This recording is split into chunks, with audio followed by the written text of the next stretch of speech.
RaceSpot TV returned for yet another week of Friday primetime streaming here live on iRacing Live. This time, it's the V8 Supercars at the Mount Panorama circuit. This is one you sure don't want to miss. Join us after the break.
RaceSpot TV returns to what is going to be a very cloudy Mount Panorama as it is right now. Qualifying is well underway for this RaceSpot TV Friday primetime race here in the V8 Supercars. It's going to be myself, Connery Maddock, and of course the one, the only Jake Sperry with me in the commentary booth as well. And, well, Jake, you gotta say, this is one of the crown jewels of motorsport, Mount Panorama circuit. Basically a Monaco on the mountain if you talk about the middle sector. It really does take a special kind of driver to take this course as quick as these guys do. It certainly can. Welcome, ladies and gentlemen, to this here on Friday primetime. Well, what you do see is a lot of anticipation around this circuit. A lot of drivers want to try and make this their home, want to try and make it as perfect as they possibly can. And qualifying is all important around a circuit where overtaking opportunities can at sometimes be a premium. And I'm pretty sure the roles are reversed for this one today, Connery. I am sure they are, as well as approximately half your field have set a qualifying time right now. Currently, provisional pole will be the number 7 car of Jake Blackhall. There's more qualifying times coming. Jon Pablo, they're getting himself the number 7 as it is out there on track right now. A couple of the drivers messed up their first qualifying lap, so they're out there trying to get that second lap in. The likes of Tony Klusterman heading his way down the mountain right now. There's very, very tight and twisty section where the walls can come so close, Jake.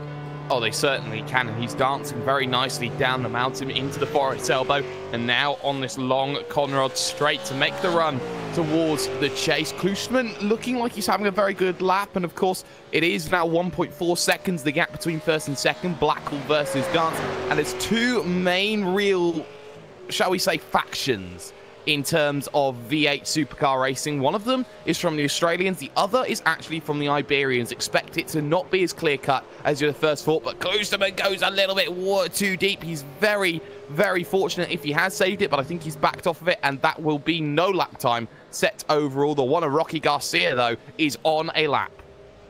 Yeah, he is the highest iRacing driver in the field as it is right now. Roque Garcia in the number 1 car, coming towards the end of his second lap. He's already got a banker lap in of a 206.4, only good enough to put him 6th place as it is right now. But he's going to head his way across the line. Let's see what time he can do if he improves on his time at all. He does improve. He gets about 1/10 of a second extra out of the car, but that's enough to boost him up into P4. Only P4, so that's not going to be brilliant for Roque Garcia of the Positive Sim Racing machine. He needs to do better. Borja Vieiro, though, in the 11, a driver that I've focused on quite a bit in V8 Super Trucks that we see on a Sunday from time to time. Round the final corner he goes. Little twitch, though, there on the exit from the 11 machine. Over the line, 207.6 only. Position number 10. Very surprising from a driver of his caliber. Yep, and here comes Cameron Dance as well, heading his way across the line to try and get pole position, but I don't think he improves in time. Actually, he's many seconds off of his bank of time right here. And there's also going to be Fabrizio Raffa as well, coming towards the end of the lap, coming up towards the braking zone for the final corner here. He did a 2:11.7 last time by, so quite a bit off the pace, but let's see if he can improve here as he heads his way across the line, and that is going to be a 2:11.5 again, I believe, for Fabrizio Raffa, so a marginal improvement there for him. A couple of other drivers still out there on track. Mario Teixeira here coming through towards the final corner. There's also Jose Ramon as well on a lap coming towards the end as there's 10 seconds remaining in the session, and Mario will get his lap time done here at 2:10.1. I don't think Jose Ramon will be able to get it to the line though, Jake. No, he certainly won't. I'll correct myself. V8 Super Trucks rather than V8 Supercars, but everyone across the line, qualifying grid, Connery, I believe it will look something like that. Yes, it will. Taking pole position here for this 19-lap race at Mount Panorama. It is Jake Blackwell with a 2:04.597. Lining up next to him will be Cameron Dance. Then it's going to be Domen Ganta, Roque Garcia making up row number 2. Row number 3 will look like this. It'll be Ricardo Rico and Chris D'Angelo there. Brenton O'Brien and Juan Pablo will line up behind them. Then it's Jose Ramon, Borja Valero, Andres Ronaldo, Javier Damlo, Mario Teixeira, Fabrizio Raffa, Tony Klusterman, Jose Carlos, and Sean Alexander will round out the bottom of your grid there. 3 drivers not able to set qualifying times. And, well, we'll be getting this race underway shortly as the cars take themselves to the grid, Jake. Yeah, they certainly will. And track position, everything, qualifying. Jake Blackwell, he has got everyone by the scruff of his neck. It could be a runaway, but it's never over until the last corner is turned. And how many times over the years have we seen Mount Panorama go to Murray's, the final left-hander, to make something happen here? It is going to be interesting. There is one pit stop which could affect this race, and as always, 17 incidents, Connery, can change the game entirely. Yeah, too many taps to the wall could mean that you get disqualified for the end of this race, especially with heavy contact with the wall being, well, 2 instant points added to your race, and you have a limit of 17 until you get disqualified here. So we're just waiting for a couple more drivers to head their way towards the grid, the likes of Cameron Dance just heading their way on here, as I believe that is going to be everyone. Here we go, engines rev. And we're away here at Mount Panorama, and it's a good start, relatively good start for everyone at the front of the field. Good start, though, for Ricardo Rico, heading his way down the inside of Roque Garcia, coming down towards turn number 1. Almost a chance for the race lead coming down into turn number 1, though, but they get single file coming out of there, and the rest of your field also getting single file. Jose Ramon is going to have a bad run off the corner, though, but side by side for P number 3, it is going to be between Roque Garcia and Domen Ganta, heading their way down the first straight for the first time here. Domen Ganta will have the inside line, but will back out of the move, in fact, as Roque Garcia also filed in line as well. Side by side behind them between Brenton O'Brien and Juan Pablo Tony there. And there's also going to be Jose Ramon as well, looking to improve his position on the start. It's been a relatively clean start here, Jake. Everyone off and away pretty much unscathed. Yeah, just for now, it's all about the later stages of this event, though, that it's going to be the difficulty up the mountain then for the very first time. 1, 2, 3, 4, 5. All line astern as things stands. Blackwell trying to break away, but it's still the battle between P3, 4, and 5. Ricardo Rico in 5th, Domen Ganta in 4th, and Roque Garcia in position number 3, now rounding left McPhillamy Park. But look at Cameron Dance go straight off, heavy into the wall in the early stages. He has had one of the biggest lifelines I've seen for a while. Yeah, I don't think you hear any walls there, just a big off into the gravel up towards Skylines. They head down the mountain for the first time here. Jake Blackwell has pulled out a very good gap already on this first lap in that P number 1 position, but Cameron Dance looking to try and gain P number 2 back here over Roque Garcia. Roque Garcia has gained 2 positions on this first lap alone, so a very, very good start to the race for him as they head down the towards the chase. Towards the chase they go, and Roque Garcia just getting a little bit more aggressive in the early goings, getting himself away right now. Ganta trying to close further back, though no side-by-sides down this straight, so it will be line of stern racing just for now. It's about who can sling it, shall we say, late on the brakes. Klusterman is one of them, 2 off in front of them, though. That's Jose Ramon and also Juan Pablo Tononi, both outbraking themselves in towards the chicane, and that one means that they are both now going to have this scrap with what is Borja Vieiro, and now they sort themselves out, so Borja Vieiro makes his way up further into position 8. Yep, scrap just inside your top 10 is going to be then as Jose Ramon looks down the inside of Juan Pablo Tony coming down into turn 1, not going to get run off the corner. In fact, Tony's going to get a huge run off the corner, and now this puts Jose Ramon under threat from Tony Klosterman heading down the mountain straight as is right now. Andres Ronaldo there also looking to maybe gain a position out of this if these two come together. As they're still heading side by side, coming down in towards turn number 2. It's going to be squirrely on the brakes, goes Jose Ramon, and he hits the tire barriers, and no one else is going to be collected in that one. He has to rejoin safely here. There's traffic coming through on him. That's not what we want to see coming down into there. As no, he pulls in front of a car. Fabrizio Rafa involved now, and that is not how you rejoin a track. No, it isn't, and it's so difficult when you get into that sort of section, Connery. It's pretty much narrow track. There's no way you can avoid it. You hope that you clear, you hope you find the gap, and it's just waiting for it. It is a blind area of the circuit that he is sat, and he wouldn't have been able to have seen Fabrizio Rafa go through. So for that driver of Jose Ramon, that's not the way that you want to see a rejoin. But all of that happened, Connery, because it was one tyre on the grass in towards that corner. Not often that you talk about it, but enough. Enough to spin that car right around, as there's still a battle going on for P number 2 here between Roque Garcia and Cameron Dance. Of course, Dance was one of those drivers that went off at coming up towards Skyline right at the top of the mountain, ended up losing that P number 2 position, as he is going to actually not sit in the toe here. He's just sticking the nose out a little bit there, but he does have a very, very good run coming up towards the chase into turn number 21. He looks for the inside line, but decides not to go deep on the brakes and try and rob the position away from Roque Garcia as they head their way down towards the final turn. Remember, there's also a train of cars behind these guys. Doman Ganta, Ricardo Rico, and Chris D'Angelo all here waiting to capitalize if these two come together. Yeah, Chris D'Angelo actually doing a very good job getting onto the back of this train and working his way back through 2:06.7 from him on that last lap. That pretty much says par with everybody else in terms of this one. Of course, live timing and scoring available, Racebot TV /timing, that you can make sure you check that out. But again, now the mountain straight up the hill. Roque Garcia will have to play defensive in the middle of the road. He's going to go in comparison to Cameron Dance. It takes a brave man to do it around the outside of turn number 2, but he's not going to be close enough to make it happen. Squirrely on the brakes as he looks for the right-hander, but that's not going to work, Connery, as the fact was he was just too far back to begin with.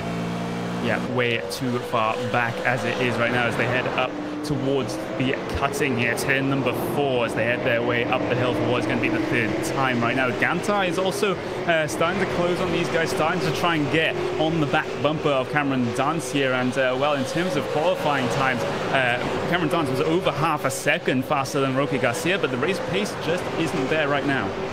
No, it isn't, and Jake Blackall's just proving that he is too quick when everyone else is starting to struggle. Blackall, one of the drivers who makes his name in V8 Scops, and there is no real attributing for everything to make something happen. And well, for Jake Blackall, it's just a case of how many seconds can I pull away with at the moment as the battle for P2 continues down these rights and lefts, making it to the Forest Elbow, and now setting up the run once again. Dance needs a good run, and Dance does get a very good run, shall I say, in the number 4 machine, now under the Jim Beam Bridge advertising, looking for it, 1/10 of a second now, up the hill, looking towards the right-hand side he goes, inside line taken, as they make their way side by side, and on the outside drives Roque Garcia. They come together, and Roque Garcia holds onto it somehow, still has the inside on the brakes. They make a second bit of contact, and they're holding each other up. Dance makes the pass, but not convincing. Yeah, that instant could have been much, much worse than it was, as he's still under threat here coming down into the final turn. Both cars with a little bit of bodywork damage. As Roque Garcia up on 2 wheels over the curb. Not going to get the momentum off the corner, though, as Gantar looks for the move. Actually, he's going to just tap the brakes a little bit, just staying behind here. Maybe look for a slingshot move with the draft coming down in towards turn number 2, but he's not going to get a good run off the corner. And, well, that's just going to be status quo just for now as they head down the mountain straight here, and Gantar is closing with that toe over Roque Garcia. He's going to look towards the inside line, but he's again going to back out of it. Good patience from these drivers in this early stage.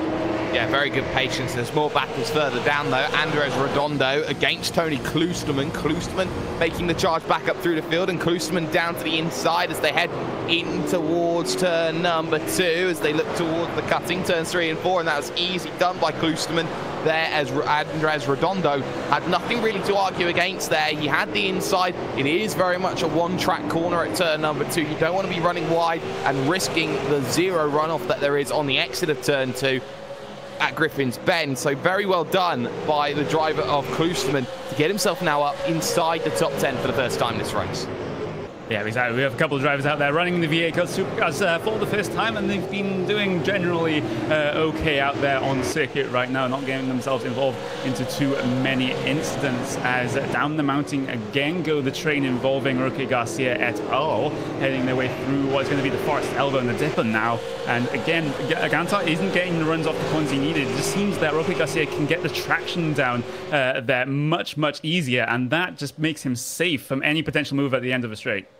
Yeah, it certainly does, and having the draft and having the toes, you make your way down in towards these sections of track, just makes your life so much easier as they actually hit the brakes very early after that right-hander. It's about slowing down these vehicles. They're effectively touring cars with a V8 engine inside of them, which is always a very scary prospect. But there's a slowdown penalty for Cameron Dance. He'll drop 1, he'll drop 2, he'll drop 3. Back of the train he'll go. There's no chance that he's going to be able to make those positions up now, surely, in the next few laps. But Dance has been the aggressive one, and it's just like that you start making errors.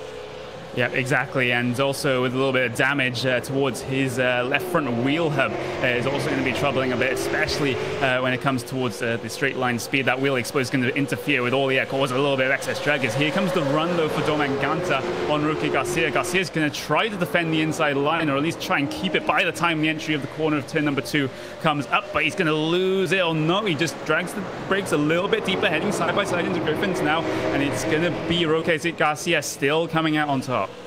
Yeah, it is. Very good work there from Roque Garcia, and you wouldn't have expected anything less as they now continue to scrap up into the cutting turn number 4. Very difficult to make a move at 12, though. Decides to dive into the pits on lap number 5 of this event. That's Andres Redondo. I have a feeling that it is a scheduled one. He'll have to go long on the fuel, but I think his numbers are okay. I'm not too familiar with this style of racing, Connery, but I do believe that there is going to be opportunity for the fuel to be very well worked in the second half of his stint.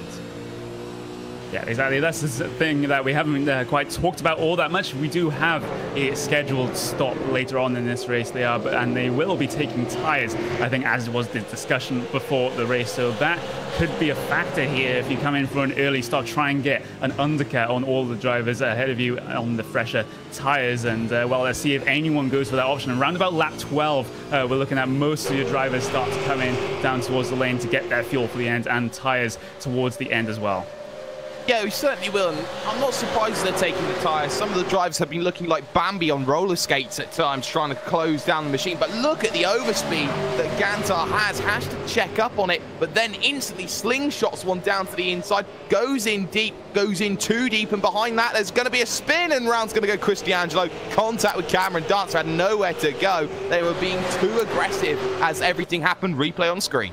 Yeah, D'Angelo went for the lunge and was about to take the position, but the car just broke away from under him. And I think Cameron Dance was the innocent party in that one. He didn't have anywhere to go coming through the chase there. No line he could have picked to try and avoid the incident apart from across the grass. But yeah, that is going to put those drivers down the field just a little bit right now. Cameron Dance is still there, but still with a major amount of damage to his front end. That is definitely not going to help his lap times at all, as it's thinned out this field just a little bit. But battle for beat number 2 is still on between Roque Garcia and Domen Gantar. That's definitely one that hasn't fizzled out, as these drivers seem relatively similar in terms of pace.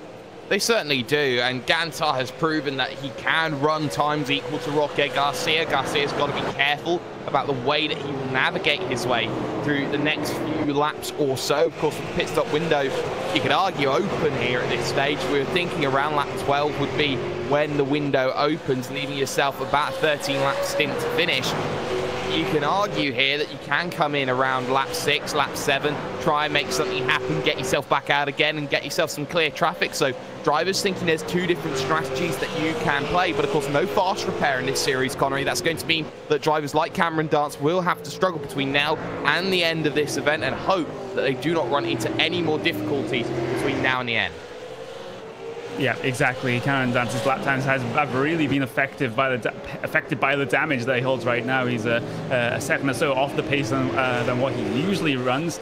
So it's going to have to be some sort of recovery drive for him to try and even hold on to a top 5 here as the cars behind him are actually catching by about 0.8 of a second a lap faster at this moment in time. And but meanwhile, speaking of battles behind Cameron Dance, it's going to be Brenton O'Brien versus Borja Valero here, and actually P number 2, Roque Garcia Domanganta going side by side through the kink, coming up towards the chase, and Roque Garcia still going to be defending his position as they take slightly different lines coming through the chase here. This battle definitely isn't over yet, and let's see if Ganta slings on down the inside of turn number 23 is going to be for the final turn as they both go deep on the brakes there. Ganta trying to get every single 1/10 of a second that he needs right now to try and get past Roque Garcia, even running up right to his back bumper. Nope, can't do it. So not just yet, but maybe a run here up towards turn number 2 out on circuit. So there will be opportunities here as they make the run towards Griffin's Bend. I expect Ganta, who has a lot of top speed underneath that bonnet here, I think he set it up to maximize the straights to look to try and make that move happen. He looks to move to the inside, but no room being given there as there's middle of the line driving from the positive sim racing driver. So no opportunity for Domanganta. Do want to talk about Cameron Dance though, because part of the reason he was that 1 second a lap slower, Connery, was because he was held up by the spin that happened with Chris D'Angelo. And look at the Iberica driver just behind him, Ricardo Rico. He is all over the back of Gantar into the corners. Yeah, he is there, still very close for P number 2, heading up towards the top of the mountain. There's a little bit of swerving there to try and avoid the wall from Domanganta. That's how marginal it is between you hitting the walls here. There's a reason why they call it Monaco on the mountain, is because it's a case of millimeters from the walls that these guys are going right now. Heading down in towards Skyline, still going to be no opportunity for Domanganta to get himself through. Is this now a train of 4 cars for P number 2? Yeah, train of 4 for P number 2, Brenton O'Brien, also under pressure from Tony Kloosterman, who's now up into 8th position overall. Oh, Rico in the wall. Yep, Rico being too aggressive as he gets himself through that big cutter and then lose that big dipper, shall I say, loses the rear on acceleration, too much torque into the rear tyres, and Ricardo Rico nowhere to go down the mountain. That is going to seriously affect his event overall, and also there's a reason why Blackwell's pulling away. Yeah, exactly. And meanwhile, Blackwell, he's about 12 seconds ahead of everyone at the moment, running 2 seconds a lap faster than this pack for P number 2 as Ganta tries the over-under coming through the chase. But he's going to give the run to Cameron Dance here, trying to salvage anything from his race right now with the damage side by side coming down into the last turn here. Roque Garcia on the outside, Domanganta on the outside line as Dance will also capitalize on this opportunity. Be 3 wide towards the line here, almost, as actually Roque Garcia covers off the move from Cameron Dance, heading almost 3 wide coming down into turn number 1 as Dance will try to improve his position here, but they get very, very equal runs indeed coming off the corner. Ganta will have the benefit of the tow from Roque Garcia ahead of him, as actually Roque Garcia will manage the traffic like you do in NASCAR Super Speedways. This is very, very interesting as they head down towards Griffin's Bend, switching lanes all the time as Roque Garcia trying to manage the traffic behind him. Ganta on the inside line coming through Griffin's. They're still going to be side by side going up the hill. Yeah, very good driving between them to keep it all together. Very aggressive defense from Roque Garcia, and I'm not surprised here. He's got nothing to lose here, well, everything to lose. He can't really catch the race leader right now, 13 seconds down the road, so Garcia will play the defensive, but Cameron Dance starting to get a bit of a cha-cha slide down the order here in 4th position. Look at how he's struggling here through this middle part of the mountain, where he is now dropping 0.2 of a second, 0.3 of a second. He's now 0.7 of a second almost behind the battle going on for P2.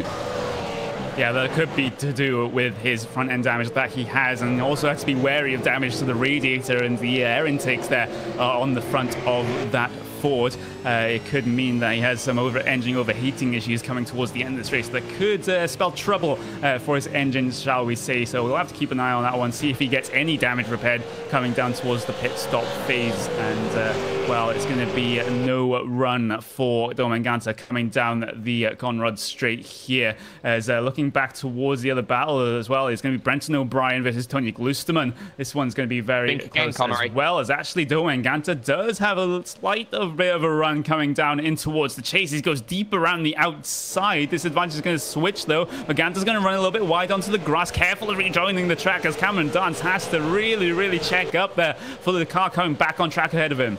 Yeah, he certainly does, and that was all about getting the run over the hill and back down again for Gantar, and he had all of that run. He went deep around the outside to try and make it happen. It didn't work for him, but he manages to continue, and still Ricardo Rico actually there, even with the massive shunt that he had just a couple of laps ago. It seems there's not much damage on what is the Iberica Holden, shall we say, as things stand, but still Dance looking for the move on Gantar, but that top speed coming back into play for him. Not really worried about the fact that there's no way that Dance can sling one through, but he'll send one to the inside anyway. He goes in deep, he gets a little bit pinched on the curb, and no way you can go through Cameron Dance. You got to find another way, son.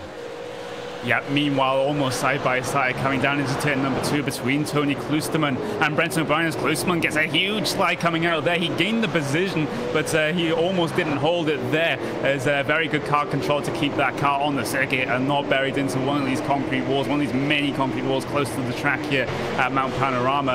As well, that's just going to be the case there. As actually Dolan Gantar and Cameron Dance still very close coming through the mountain, but still Cameron Dance trying to find anything over his competitors right now. But meanwhile, Roque Garcia, because of this battle between Dolan Gantar and Cameron Dance, Roque Garcia has managed to get himself ahead, get himself a gap a little bit for P number 2.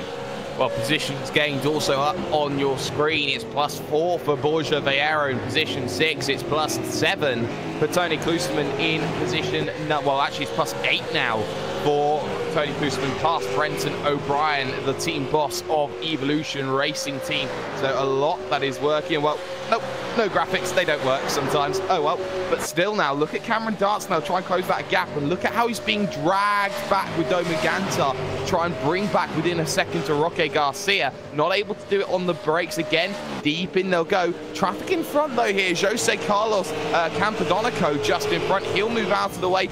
Pass left for 1, pass left for 2, and pass left for 3, and that's right on the braking zone as well. So that was very dangerous for all of these drivers. And look at how the 2 behind were a little bit affected, Connor. He missed the apex by about 3 foot. Yeah, meanwhile, we got a couple of drivers down on towards the lane. Ricardo Rico heading his way down on towards the lane, as well as Borja Valero and Tony Klosterman as well. So early stops for those drivers right now, perhaps trying to get an undercut on the drivers ahead of them as they head down in towards their pit stalls now, and will just be stationary while that fuel and those tires go on the cars. As well, this could be a big factor in the race, this pit stop strategy, but there's not a lot of leeway you can do here in terms of pit stop strategy. It just is one stop race for everyone, but where you take that one stop could be crucial. It certainly can, and I just want to point your attention to Chris D'Angelo right now in a scrap with Brenton O'Brien, because looking at the rear of Chris D'Angelo, it seemed a little bit unstable with the fact that he's got only half a spoiler left on his vehicle, on the brakes into the cutting turn number 4. So Chris D'Angelo, one thing that is going to do is going to help his straight line speed a little bit, but he's going to have no traction on the rear heading through all these corners. No, he isn't, and that's a very poorly looking rear end to the car as he gets a little bit of a wiggle coming out of what was around about turn number 7 there, and yeah, he's going to just lose all his time coming through this downforce dependent section here, and well, let's just we'll just have to keep an eye on that one heading towards the end of this race. Meanwhile, Doman Gantar, Cameron Dance still very close indeed, heading through Forest Elbow now, but again, Doman Gantar gets the run off the corner, but that doesn't mean the pass is completely defended against, because this straight is so long, the draft effect is so pronounced that Cameron Dance could have an opportunity coming down into the chase, but I don't think he's going to have one this time. No, not just yet. On into the right-hander of the chase, and you can see just how 0.2 of a second is pulled away by Doman Gantar. That's all on the top speed, so his team thinking that there is a better opportunity going a lot high on the top speed, and Gantar will actually drop away from this group and dive down onto the lane. So very pronounced then his departure from this battle. That's going to allow Cameron Dance an opportunity to just close it down. It's just 60 Ks here on the pit road. It's a slow pit road, mainly because of how short it is.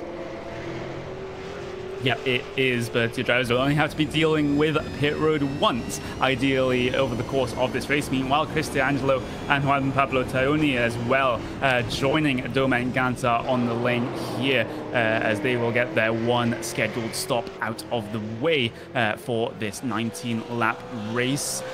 as it's looking around about 16-17 seconds. We're expecting drivers to stay on the lane, in their pit stalls for, shall we say, as Doan Ganta gets himself off in the way, and he's going to come out ahead of Ricardo Rico here.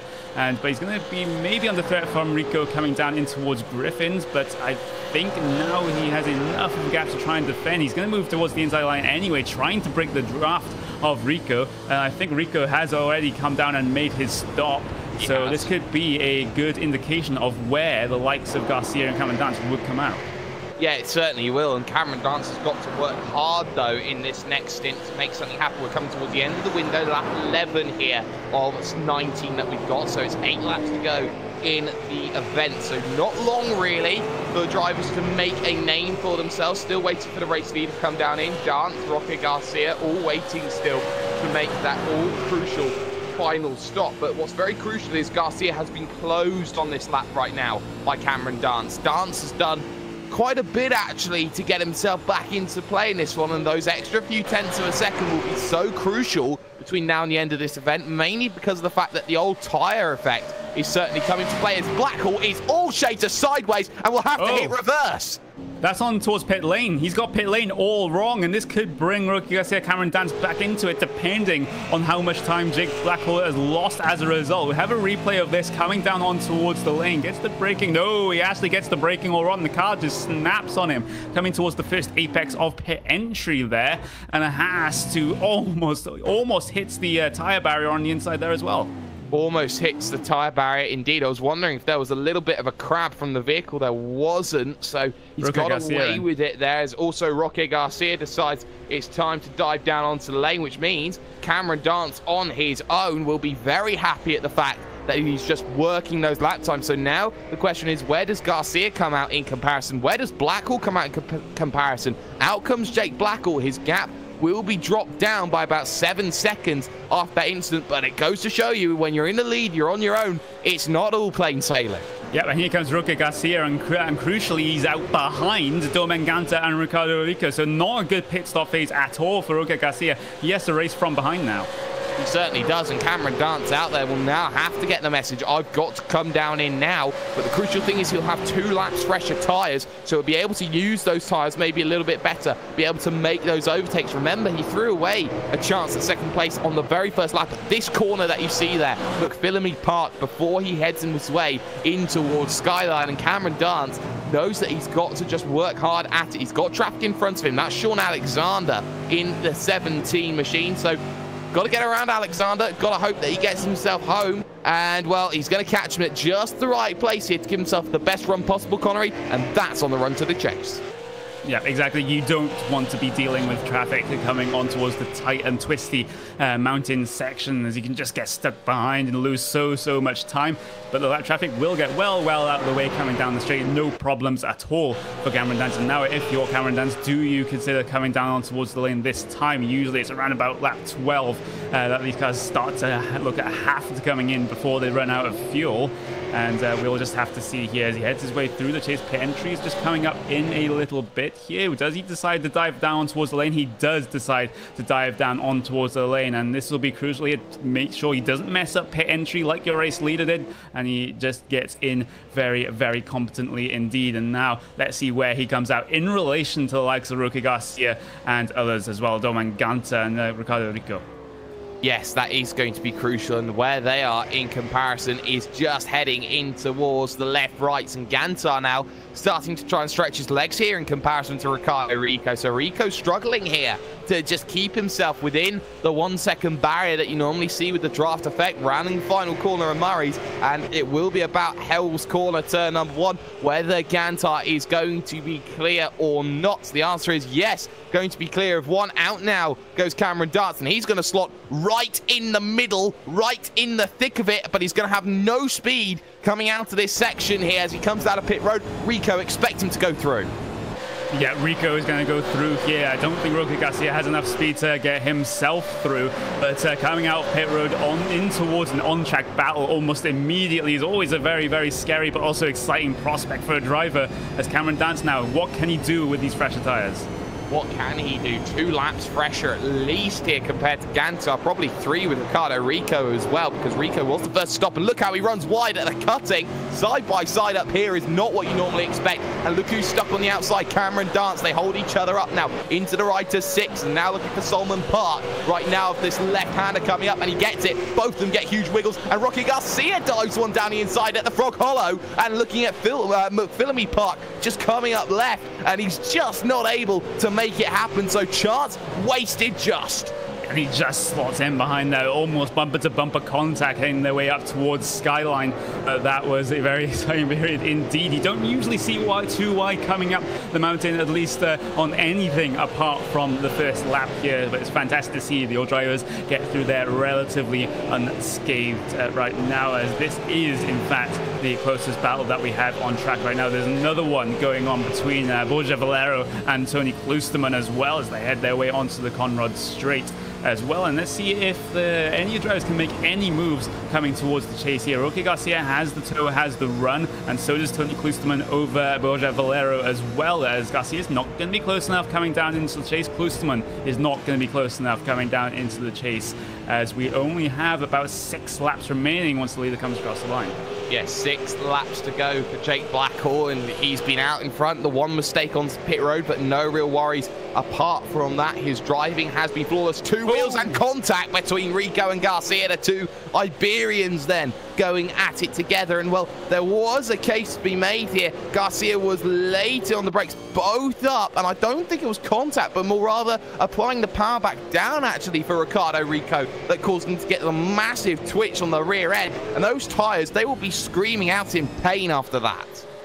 Yep, they definitely will. And if you want to know what kind of abuse that these V8 Supercar tires go through, I think there was a video out there circling, well, the last time the Bathurst was on was actually Roque Garcia getting a very, very twitchy moment coming down to Griffin's Bend. But there was a video showing a camera showing the tires on a V8 Supercar going around this track. And the amount of just deformation of those tires, the amount of heat that's put into them is absolutely extraordinary. And, well, that's why they don't really last all that long, and why these drivers had to take tires in that stop. Yeah, it's very much driving on square tires in a sense, where it doesn't quite resemble what you think. And Valero running into issues then, the number 11 machine. So we'll just try and check what's happened there. And that is a weird place to make it happen. Just gets a slide off, actually clips the wall on the exit there of turn, or actually on the mid part of turn number 6. It's not a place that you normally make an incident, but Valero loses one and is now all shapes of out of shape now as he heads through the cutting. There's steering damage, surely. Oh, Klusterman's in the wall. Yep, Klusterman also having problems there. So that both the drivers that were involved in that battle all having problems on this same lap. I think he tagged the wall. No, he didn't tag the wall a little bit, avoiding the incident, but he did tag the wall coming up towards McPhillamy Park there.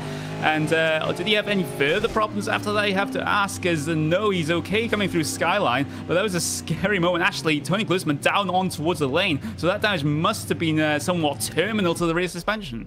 Yeah, that is a tow as well, but look at Roque Garcia looking for the podium here, outside in towards Murray's Bend. It's not always the way that you want to do it, and you can see they check each other up, and now waiting for the exit there, Roque Garcia. And Roque is going to get it, but now he's going to throw himself to the pit wall at Hell's Corner, turn number 1, send one down the inside, hope that it sticks. It will stick, but for how long is the question? Better run off the exit you'd expect then from Ricardo Rico, as now he's got all of this mountain straight to make it happen, but crucially he's got to do it the long way round. The long way round at Griffin's Bend it has to be for Ricardo Rico, as he does have the overspeed coming towards the entry to the corner. Careful those tires on the grass there, and actually clips Roque Garcia. Garcia hard into the wall there, as Ricardo Rico had major trouble on the brakes with 2 tires on the grass. 2 tires on the grass, it does happen. Bang, bang. Ricardo shot him down, and there was nothing Roque Garcia could have done to avoid that innocent bystander. And it's margins like that when they were battling so hard that makes things happen. There's now no bonnet, and now also in this situation, he's going to lose a multitude of positions as Juan Pablo through. This is why the circuit's so dangerous. It might not even be your fault, and your race is ended. Yeah, exactly. Roque Garcia definitely the innocent party in that one. And, well, Rico just got his braking all wrong. We've seen the drivers do that already coming down into Griffin's Bend, just dipped 2 tires in the grass, and that has also ended in a very similar way as well. So it's an absolute shame for Roque Garcia. He's running so very well, but as it stands right now, he's way back through the field. He's in P number 8 right now, and I have to wonder how drivable that car is and if he's got a meatball flag as well. Not very. I wouldn't have thought not very at all for that driver of Roque Garcia, the number 1. So you'd argue that he's going to take a tank on the iRacing and safety rating in this situation, Connery. Of course, this being an official race, they are racing for much more than just the victory overall, and Roque Garcia, with the most to lose, certainly is going to lose a little bit after this one, and it's not his fault, and that is where the no-fault iRacing system comes into play.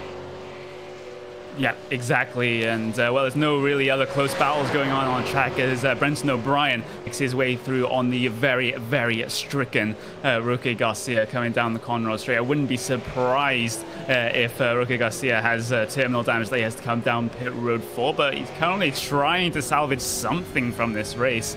Yeah, it's not going to be beneficial for all the other drivers on track if he's out there as basically a moving chicane. Is actually still going to stay out here is Roque Garcia, and it's going to be no fast repair either. So yeah, meanwhile, everyone else is quite spread out through the rest of the field.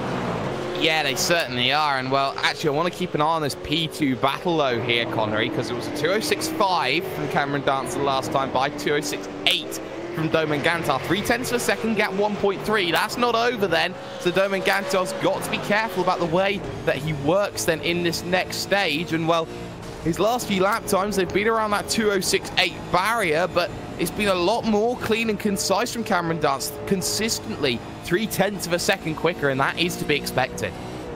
Yeah, last time by coming up the mountain, though, he had a little bit of an oversteer moment, but as long as he can cut those kind of mistakes out, he could potentially have a shot at P number 2 at the end of this race. There's also a little bit of lap traffic ahead of these guys. Jose Carlos Campondonico as well, heading his way through the Forest Elbow here, but I don't think he'll hold up Domen Gantar all that much. He's on the exit of the corner.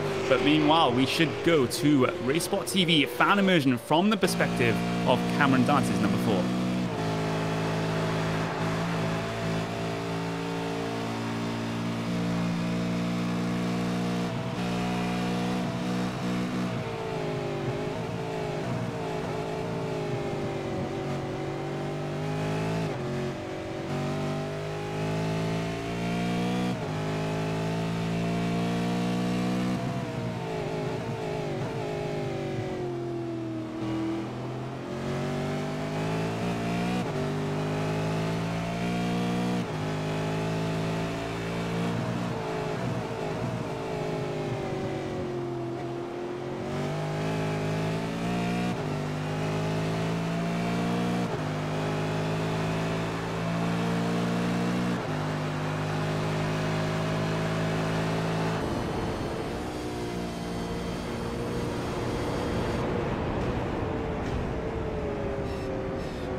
clipping the wall a few too many times for my liking, and perhaps Cameron Dance's liking, as he has a little bit of trouble on the mountain there, trying to chase down the number 5 machine of Domen Ganta.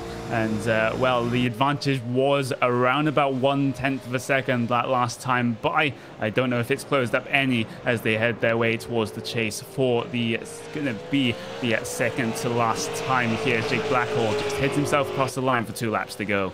Third to last time, then Connor, I'll correct you on that. But Cameron Dance, yes, definitely pushing too much. A little bit more damage now inflicted onto the right of that machine, which should even out the balance a little bit. But even despite that, he's able to close down half a second, 2:06.3, even with the contact compared to a 2:06.8. So you can see there's clearly a lot of pace there in the stricken vehicle of Cameron Dance as he makes his way through. Want to keep my eye, though, back to Roque Garcia, because with the incident that he's got, he is carrying around that meat ball as we thought, so he is going to have to come down at some stage. Back for P5, though, Borja Vieira and Chris D'Angelo. D'Angelo, without that rear spoiler, still making things work.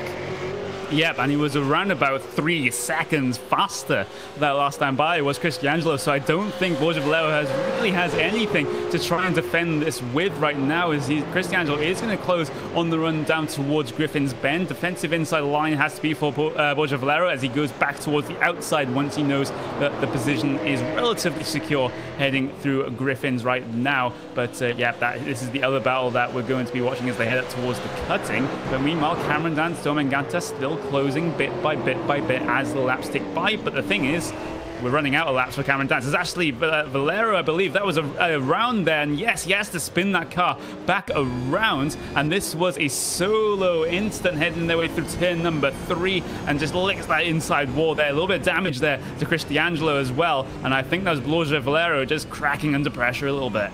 Yeah, he certainly was, and he may lose the position to Juan Pablo Tononi as well as this one. He's got a lot of damage on that rear, missing the rear bumper to that machine potentially. No, it looks like it may just be okay, but he is certainly struggling here. And that spin won't help. Cameron Dance also looking incredibly close right now with the white flag coming out at the end of this lap. And the thing is for Cameron Dance, he's had 2 taps of that wall in 2 laps, but now he's as close as he wants to. Huge wiggle out of the corner, yes, from Domen Ganta. An opportunity will knock now for Cameron Dance on the outside into Murray's Bend. Lap to go, looking for the cutback. White flag in the air as Cameron Dance tries the cutback, but has to check up side by side across the line. This is going to be the final lap here at Mount Panorama. Battle for P number 2 heading into turn number 1. But Cameron Dance still has to try the switch back, and he won't be getting it. But the thing is, this straight is so long that the draft effect is very, very pronounced as he's just going to sit in the slipstream here. This could be one of the only overtaking opportunities that he'll get on this final lap here. Darts towards the inside line, goes very, very deep on the brakes here, tries to get at least a nose alongside the car of Domen Ganta, but has to fall behind now, and it's going to be a little bit while here before he gets another opportunity, perhaps, because this is the mountain section. We can't really afford to go side by side through here unless you're very, very desperate, as Cameron Dance gets a huge amount of oversteer coming through there, and that might be it in terms of the battle, unless he gets a monster of a middle sector here. Looking back towards P number 6 is going to be side by side between Borja Valero and Juan Pablo Tononi heading down towards Griffin's Bend, and Tononi will get that move done. And I don't think Borja Valero has anything to try and defend that with, as he's multiple seconds off the pace. And there's also going to be Brenton O'Brien making his way through on him as well, heading up towards the cutting. Brenton O'Brien careful of that wall as he slaps the wall there, coming down in towards the cutting. Has to hang it around the outside still, as actually Jake Blackwell heading his way down the Conrod straight for the final time. Almost 15 seconds is the gap right now, but Cameron Dance and Domen Ganta, this one isn't over yet, but it's looking very, very unlikely right now as this race heads towards a close. Cameron Dance has to be desperate, maybe a desperate lunge coming down towards the final corner. It has to be, but meanwhile Jake Blackhall is going to be heading his way around the final corner, and it's going to be Jake Blackhall taking the win here at Mount Panorama. But battle for P number 2 still on. It's not going to be close enough for Cameron Dance as he gets his car in a slide coming through the chase. So I think Domen Ganta, unless he messes up this corner horribly, is going to take P number 2, slide out the corner for him. P number 2 for Domen Ganta and P number 3 for Cameron Dance. That is your podium. That is your podium, and what a good result there for Domen Gantar. Started third, just kept calm, no damage, and just made his way through. The mistakes from Cameron Dance, too many, that made things very, very difficult between now and the end. That battle going on for P6, 7, 8, that's closed down because of the fact that Borja Valero, he's had that bit of damage to the rear, and that's going to mean that he is going to drop a multitude of positions, 2 to be precise. Brenton O'Brien up into position number 7. Juan Pablo Tononi, though, very good drive from him, very quiet, but still, what a result that he is going to have coming out of this. And you know what? You couldn't have asked for much better. Only 9 finishes, though, on the leading lap. Yeah, exactly, and that just goes to show that this track really does take no prisoners, as everyone is starting to head their way across the line. Jose Carlos and Fabio Rafa heading their way across the line as well. Wow, that was at times crazy race, especially with your race leader having a couple of issues coming down towards the lane. But the rest of the race was no issue for Jake Blackhall, which takes the win here. And we might as well go through the rest of your finishing standings now. So it is going to be Jake Blackhall taking the win at the end here, with Domen Gantar surviving to take P number 2 over Cameron Dance, who tried tried every trick in the book to try and get past Domen Gantar, but none of it worked, trying to overdrive the car a little bit, coming across the mountain, tapping the walls a few too many times. Then it's going to be Ricardo Rico taking P number 4, Chris D'Angelo, Juan Pablo Taponi. Then it's going to be Brenton O'Brien, Borja Valero Casal. Then it's going to be Jose Ramon Buella, Roque Garcia having a little bit of an incident in the middle of the race. That means he dropped back to P number 10. Then it's going to be Jose Carlos Campodonico. Then it's going to be Fabrizio Rafa, Javier Domlo, Mario Texiera. Then Tony Klusterman, Andres Ronaldo Perez. And then Sean Alexander. It's going to finish out your 17 car finishing positions. Well, we have a couple of interviews to take care of, but before we do that, we'll just go to a very, very quick ad break here.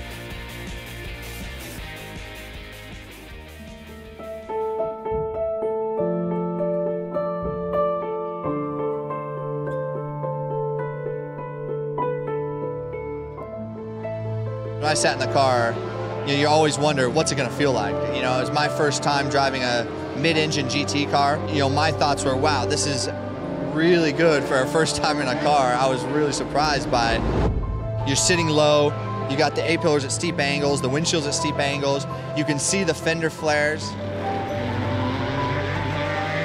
I think we have a chance to win. Everything's got to go right, but I think we have a car that can win the race or be on the podium. But can you imagine how cool that would be to go back 50 years later to the year and do it?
Well, welcome to the post-race show after this race at Mount Panorama in the V8 Supercars, streaming live on RaceSpot TV and iRacing Live. We have a couple of driver interviews to get out of the way here, and Jake, you will be with Jake Blackhall, your race winner for this evening.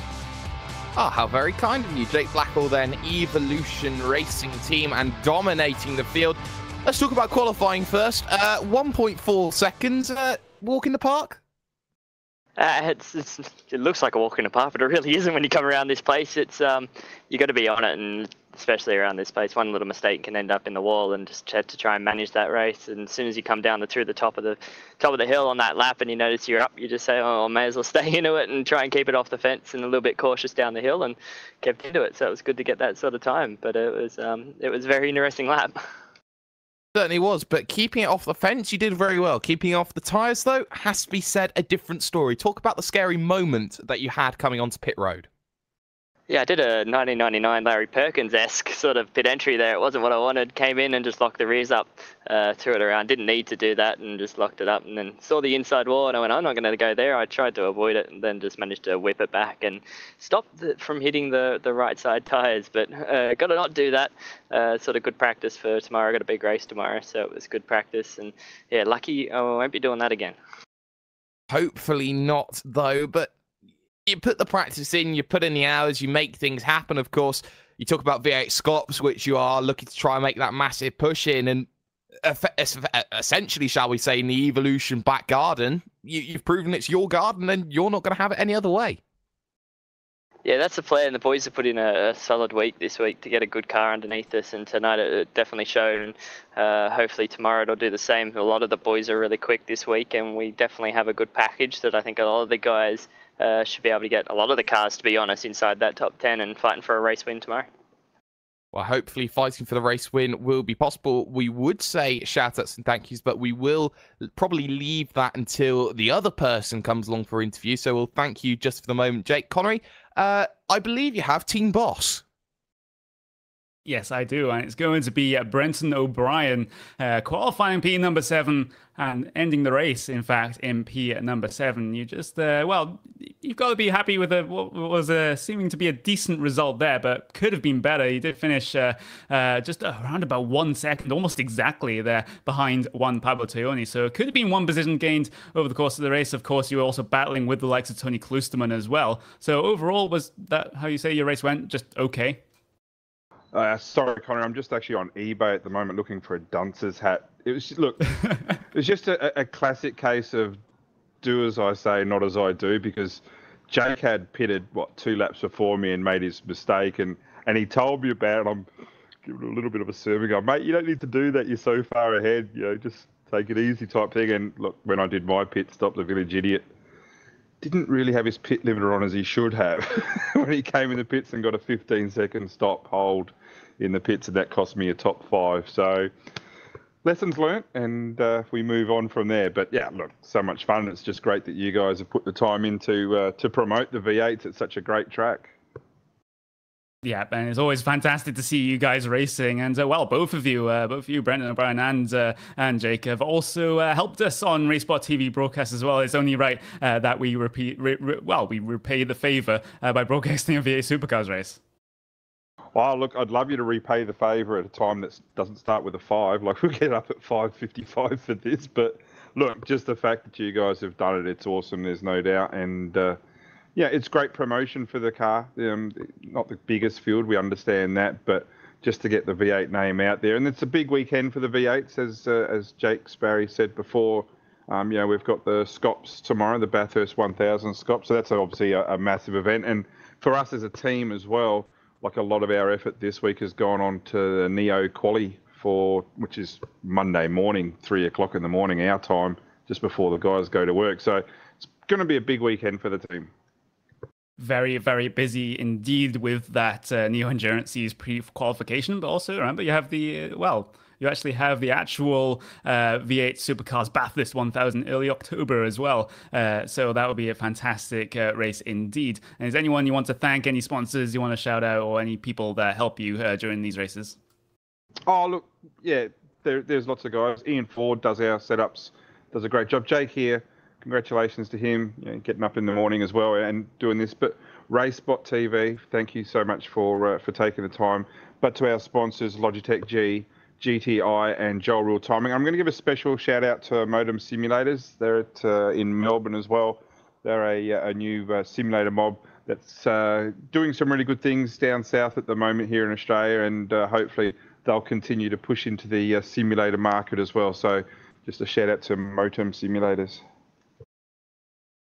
Yeah, indeed. And well, if you want some more V8 Supercar races in Australian friendly zones, then maybe you can have a little bit of a chat to Hugo after this, maybe. And but well, that was a very, very good race indeed. There, maybe not for P number one, Mr. Jake Sperry, but a good race overall. Oh, certainly. And when you think about the sort of level that drivers are aspiring to, when you see that it was today only one split, so basically you had the rookies up in there, or the C-class rookies, shall we say, up against the drivers at the very top of V8s, you sort of see the disparity, and you see, you know, the golden carrot in front of you that you got to try and get to. And well, when it comes right down to it, it shows that even with such a disparity between top and bottom, there's some brilliant battles that you can see up and down this field, Connery. And it's the thing that doesn't really get reported much, as it is very much Australian community mostly that you find. But I know that UK and I love doing it. Club Iberica have a fantastic series that goes on as well. V8 Supercars, they're not dying out. In fact, I believe they are getting stronger. They are indeed, and also that is partially what this Race Sport TV Friday prime time is about, just shining a light on some series that perhaps don't get really all that much attention in terms of the iRacing service. We have the likes of the Lotus 49s coming up as well, but that will be all we have time for here for Friday prime time here on Race Sport TV live on iRacing Live. And a couple of thanks before we end here for the camera pack by Islam Ballo, and also our new, well, our always has been our graphics partner, but we have some new overlays as well. Anduin Designs are responsible for that one, and the animations by Actioneer, and the software that we use, ATVO. And I have been Connery Maddock. That has been Jake Sperry as my co-commentator, and there's also Paul Smith behind the cameras. And join us next week.